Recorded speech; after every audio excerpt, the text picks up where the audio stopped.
Zom 100 begins in the middle of an absolute crisis when Akira steps out of his house and notices that everyone in his neighborhood has turned into zombies.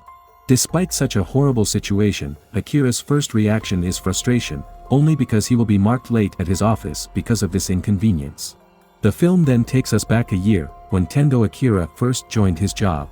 A young man fresh out of college, Akira was beyond excited to get the opportunity to work his dream job at the commercial division of a production company named Master Shot.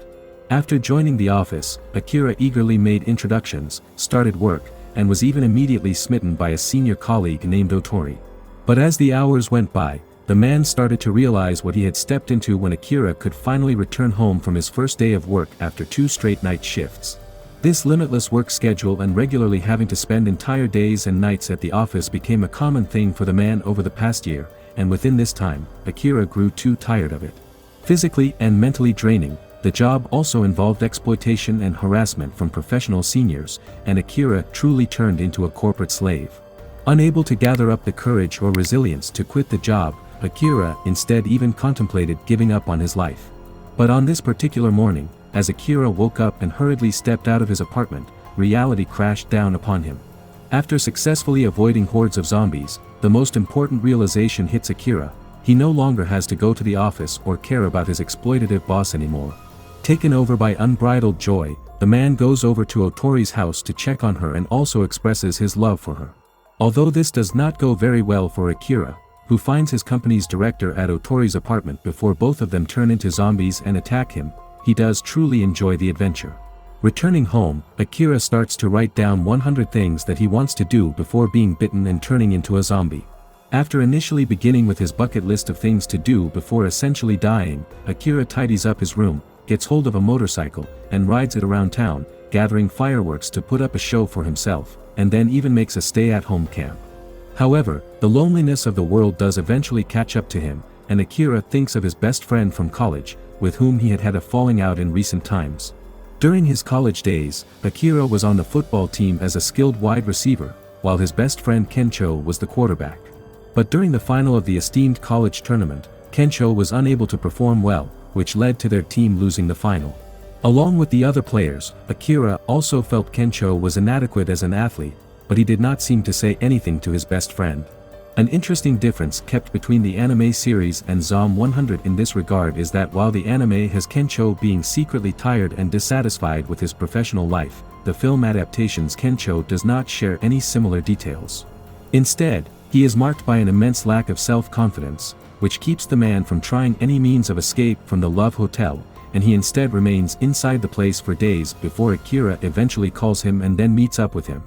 Now that there is a zombie apocalypse in motion, the few survivors have all the time and respite in the world, with hardly any reason for frustration or ego clashes. Therefore, Akira remembers his best friend and rides out to save him, and from this point on, he and Kencho become close friends once again. In the case of Shizuka, the young woman is another survivor but is quite different from Akira and Kencho. Unlike the men, she is extremely serious about the whole situation and is even shocked by the carelessness that the two friends show.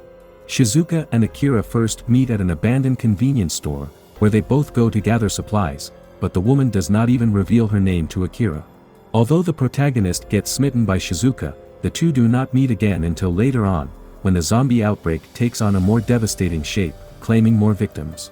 It is to be mentioned in this regard that no specific detail about this zombie outbreak is provided other than the statement that people were turning into zombies because of some spreading disease.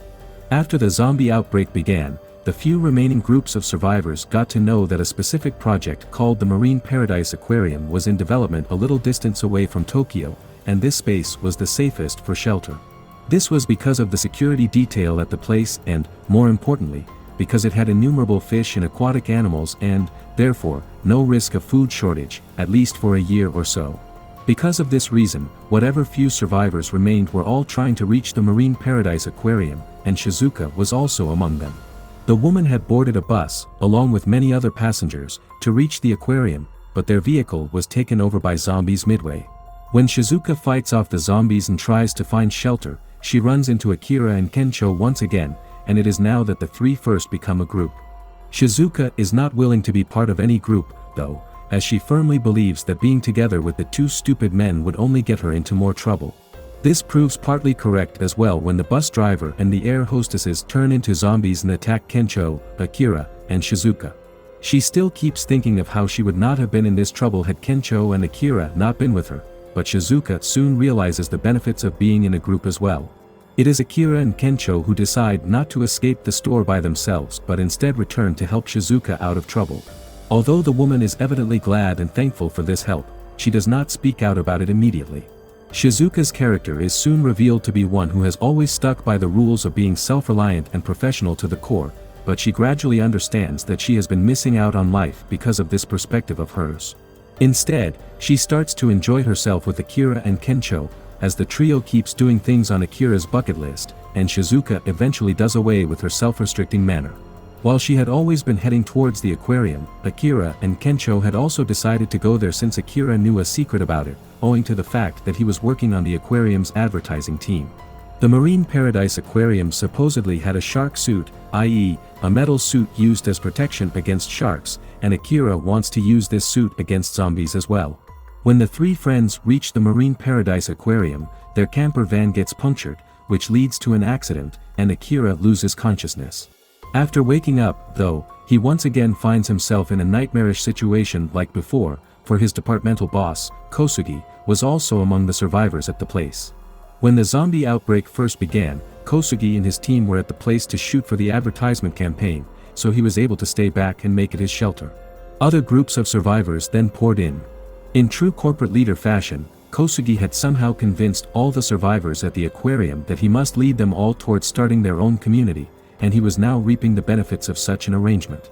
The man continues to be as ill-mannered and exploitative as ever, making the others do backbreaking work while he and his select few men just laze around.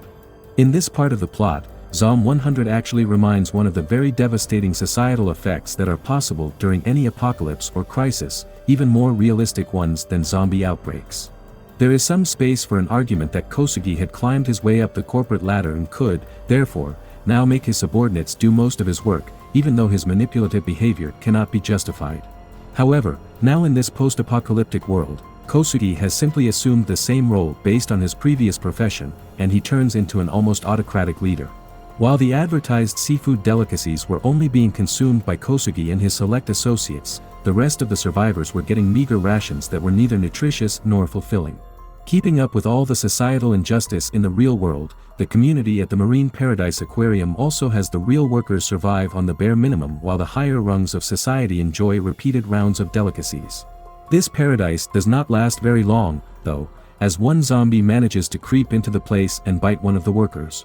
Total commotion follows, as the entire place gets overrun by zombies, to the extent that the great white sharks at the aquarium also turn into monsters after gobbling infected bodies. While the characters initially feel respite at the fact that the sharks won't be able to attack on land, all the legs from the consumed bodies push out from the sharks' bellies, turning them into supremely creepy and mobile monsters.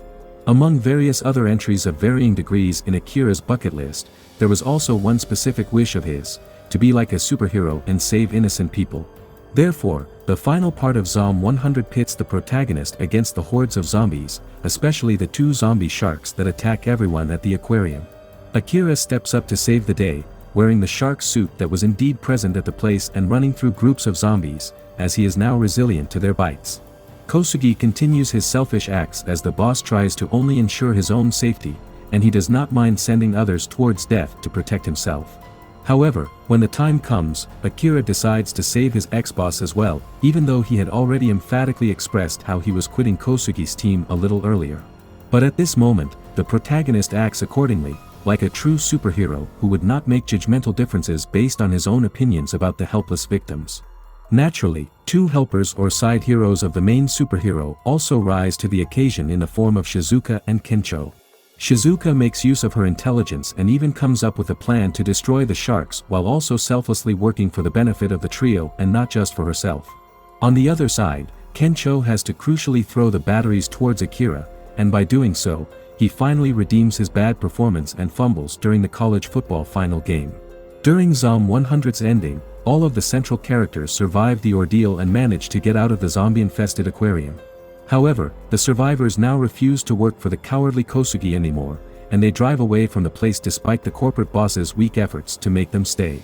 Kosugi suddenly looks like the loneliest man on earth, and a short post-credit scene also shows him picking up his own essentials at the parking lot of the aquarium. Meanwhile, Akira, Shizuka, and Kencho remain a trio as they decide to travel across the country on their camper van, looking forward to more adventures, and the two friends now add their own wishes to Akira's bucket list. While the zombie apocalypse is still shown to be going on, it would be safe to say that Akira, Shizuka, and Kencho have survived this part of the story and will continue on more adventures together from now on.